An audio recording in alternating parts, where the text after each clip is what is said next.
नमस्कार सभी को, आप सबका स्वागत है अपने YouTube चैनल पे। आज हम डिस्कस करने जा रहे हैं प्रीवियस ईयर क्वेश्चंस, जो कि रीट लेवल फर्स्ट और रीट लेवल सेकंड दोनों के लिए क्या कि अति महत्वपूर्ण क्वेश्चंस है।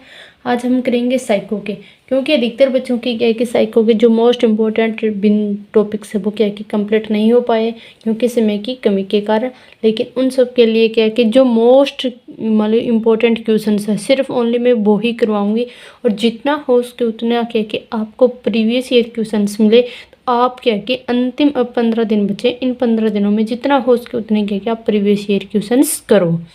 2011 से लेकर 2022 तक के जितने भी क्वेश्चन आपको मिलते हैं तो आप जरूर करना।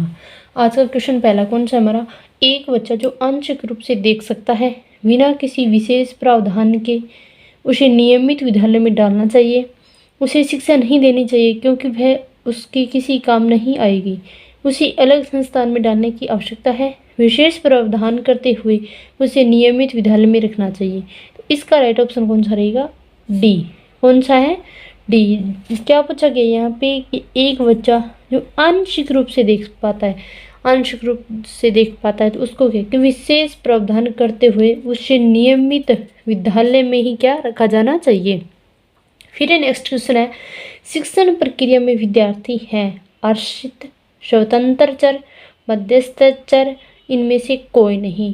तो शिक्षण प्रक्रिया में विद्यार्थी क्या होते हैं, आश्रित। क्यों होती है कि जो अध्यापक पढ़ाते हैं उन्हीं का अनुकरण करके क्या कि बच्चे सीखते हैं। तो बच्चे क्या हो गए, आश्रित चर। ये क्वेश्चन क्या है कि देखो टेट लेवल फर्स्ट 7 फरवरी 2016 में भी आया था, और यही क्वेश्चन क्या कि 2022 में भी रिपीट हुआ था। तो इसलिए क्या कि जितना हो उसके उतनी क्या कि आप प्रीवियस ईयर क्वेश्चंस करो। फिर नेक्स्ट क्वेश्चन है कि छात्र में रुचि उत्पन्न करने की कला है। पहला ऑप्शन रहेगा शिक्षण, दूसरा सहानुभूति, तीसरा समदृष्टि, और चौथा क्या रहेगा, प्रेरणा। तो छात्र में रुचि उत्पन्न करने के लिए कौन सी कला का उपयोग में होती है, तो वो होती है हमारी प्रेरणा, यानी कि मोटिवेशन के बच्चे को क्या होती है, जरूरत होती है। राष्ट्रीय पाठ्यक्रम की रूपरेखा यानी कि एनसीएफ 2005 के अनुसार शिक्षक की भूमिका है अधिनायकीय, अनुमति परक, सुविधादाता, सत्तावादी। तो इसका राइट ऑप्शन कौन सा रहेगा, सी, यानी कि सुविधादाता की। और ये क्वेश्चन भी क्या है कि रिपीट हुआ था, 2021 में ये क्वेश्चन आया था। तो पहले ये क्वेश्चन सीटेट लेवल फर्स्ट 18 सितंबर 2016 को आया, और यही क्वेश्चन क्या है कि ऐसा रिपीट हो गया था। इसलिए मैं बोलती हूँ कि जितने हो सके उतने के प्रीवियस ईयर क्वेश्चंस करो।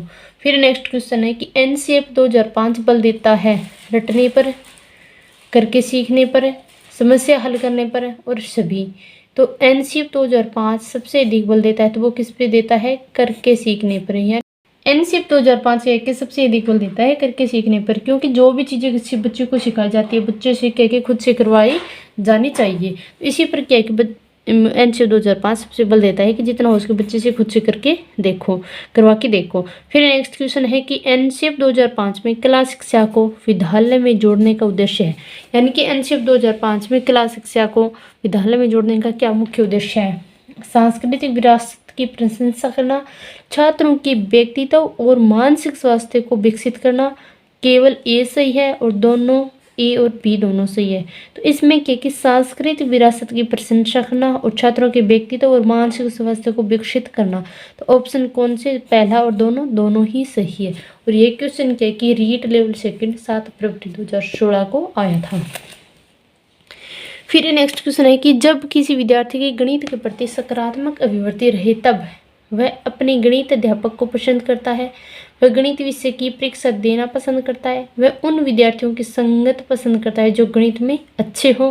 उपयुक्त में से सभी। इसका राइट ऑप्शन कौन सा रहेगा, डी रहेगा, यानी कि डी। फिर ये नेक्स्ट क्वेश्चन है कि निम्न में कौन सा कारक गणित विषय में प्रतिभाशाली विद्यार्थी की सफलता को प्रभावित करता है, बाह्य अभिप्रेरणा, समायोजन का स्तर, दृढ़ता, सहोदर प्रतिद्वंदता। तो इसका राइट ऑप्शन कौन सा रहेगा, दृढ़ता। कौन सा अधिगम के निर्मित कारण का सिद्धांत नहीं है, अधिगम संदर्भित है, अधिगम तात्कालिक है, अधिगम सामाजिक क्रिया है, अधिगम एक सक्रिय क्रिया है। तो अधिगम क्या है, एक तात्कालिक क्रिया है, यानी कि किसी भी चीज़ को क्या कि हम तत्काल ही सीख सकते हैं।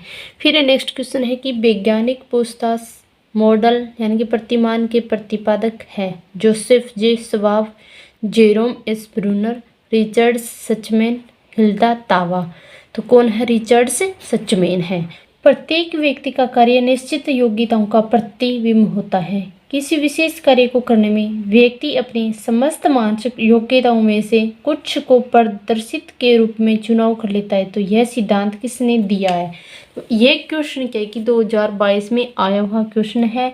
और यहाँ पे क्या कि लैंग्वेज बहुत बड़ी दी है, बहुत से मान लो कि पूरा बड़ा क्वेश्चन दिया है, लेकिन यहाँ पे सिद्धांत कौन सा है? यहाँ पे सिद्धांत है सिर्फ ओनली प्रतिदर्श सिद्धांत है।